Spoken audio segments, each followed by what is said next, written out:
啊，好漂亮啊！等了那么久的车，今天终于到手了。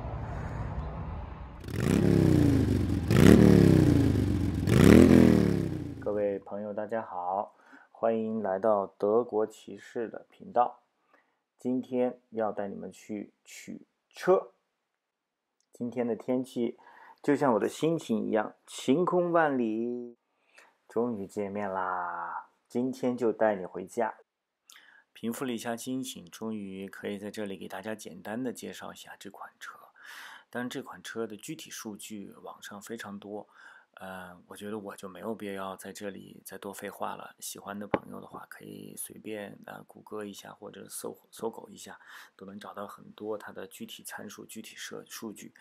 所以我在这里呢，主要介绍一下我个人对这款车的第一感觉。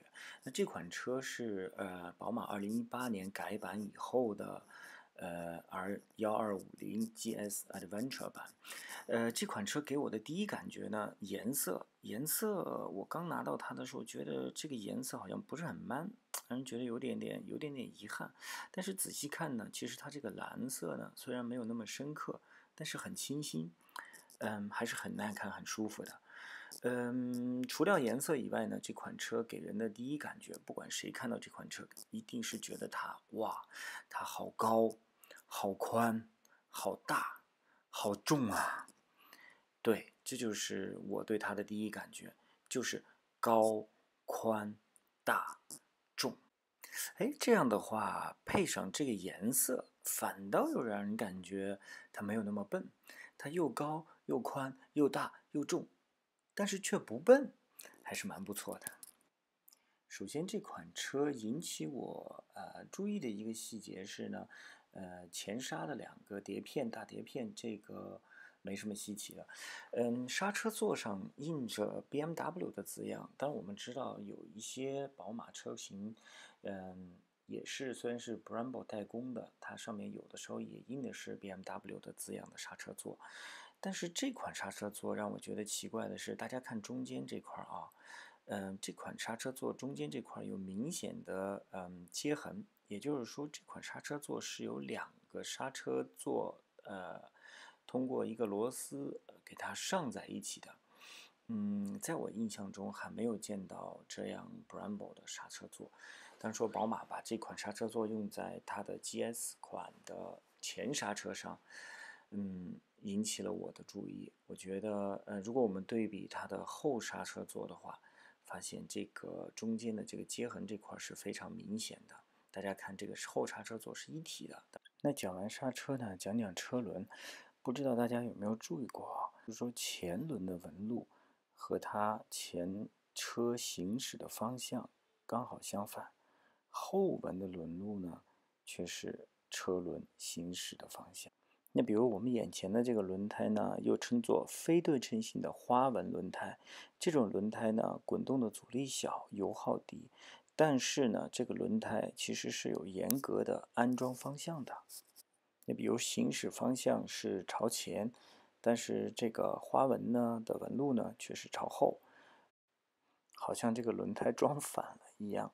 那这到底是为什么呢？因为我们经常看到摩托车的前胎的方向刚好跟它行驶的方向是相反的。其实是在行驶过程中，摩托车加速的时候，主要是由后轮承受的是正向力，而前轮是刹车的时候靠前轮承受的是反向力。所以呢，一般大排量的车用子午线的轮胎的时候呢，它都会把前轮的花纹和后轮的花纹刚好是相反的方向装，这样后轮主要负责加速，所以使用正向胎纹，而前轮呢主要是负责刹车，所以使用反向胎纹呢能够帮助前轮承受更好的反向力，从而就提高了摩托车的制动能力。那当然，这组 LED 的大灯也是很吸引人眼球的。大家仔细看，这组灯中间还有一个叉形、X 型的LED 灯组，在白天的时候当做行驶车灯，两边的 LED 的转向灯在行驶过程中呢，也会发出诱人的黄色的光，可以有效提高其他车辆的注意力。TFT 的彩屏呢，也是宝马车的一个很大的特点。当然说这块屏不是新有的，在上一款的老车里边就配了这个屏。这个屏很漂亮，在白天的时候的辨识度也很高，可以让人很轻松的能够读取重要的信息。但是我们看这款车，我之前说了，它的宽，它的宽的话，主要是体现在油箱这块儿。油箱有30升，30升的油箱，让我们从后方或者是侧方观看这部车的时候，就觉得它非常非常的宽大，非常非常的慢。加上这个Boxer 的发动机，也是居然差不多跟油箱一样宽了。让人感觉这个车真的是很霸道，很 man，给人一种很想征服它的感觉。讲到这儿呢，我就不想再多做更多的细节分析了。今天的这期节目主要是介绍一下这部车给我的第一印象是怎么样的。至于说这部车的电子辅助设备都有哪些，都是具体什么功能，如何使用，这些我们会在以后的节目中慢慢的一点一点给大家介绍。那如果大家喜欢我的节目呢，希望大家能够订阅、点赞，并且分享给其他的朋友。以后呢，我会给大家定期的更新节目，分享更多有趣的在德国的生活。好，谢谢大家。啊，哈哈哈哈哈哈！